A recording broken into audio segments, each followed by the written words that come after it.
సూర్యాపేట జిల్లా మోతే మండలం రావిపహాడ్ గ్రామంలో నిర్మించ తలపెట్టిన ఎన్ఎంకే బయోఫ్యూయల్ కంపెనీ నిర్మాణ అనుమతులు రద్దు చేయాలని డిమాండ్ చేస్తూ వామపక్ష పార్టీలు ఆందోళనకు దిగాయి.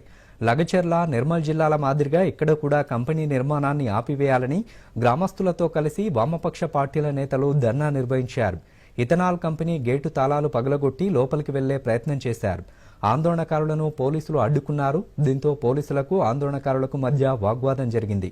ప్రజల అభిప్రాయాలు సేకరించకుండానే కంపెనీ నిర్మాణం చేపడుతున్నారని గ్రామస్తులు ఆరోపించారు. ఇథనాల్ కంపెనీ వల్ల రైతులకు, చుట్టుపక్కల గ్రామాల ప్రజలకు నష్టం జరుగుతుందని ఆవేదన వ్యక్తం చేశారు. ఈ ఆందోళనలో పాల్గొన్న సిపిఐ మాజీ ఎమ్మెల్యే గుమ్మడి నర్సయ్య మాట్లాడుతూ గ్రామస్తులను మోసం చేసి ఇథనాల్ కంపెనీ నిర్మాణం చేపట్టారని, పూర్తయితే చుట్టుపక్కల పంట పొలాలు కాలుష్యానికి గురవుతాయని ఆందోళన వ్యక్తం చేశారు. కంపెనీకి పర్మిషన్ ఇచ్చినటువంటి పాలకులు కానీ, పర్మిషన్ తెచ్చుకున్నటువంటి కంపెనీ యాజమాన్యం కానీ ఏం చూస్తుందంటే వాళ్ళ లాభాల కోసం చూస్తుంది. ఈ పరిశ్రమని ఇక్కడ నిర్మాణం చేయడానికి వీల్లేదు. నిర్మాణ పనులన్నీ ఆపు చేయాలి, అనుమతులన్నీ రద్దు చేయాలి.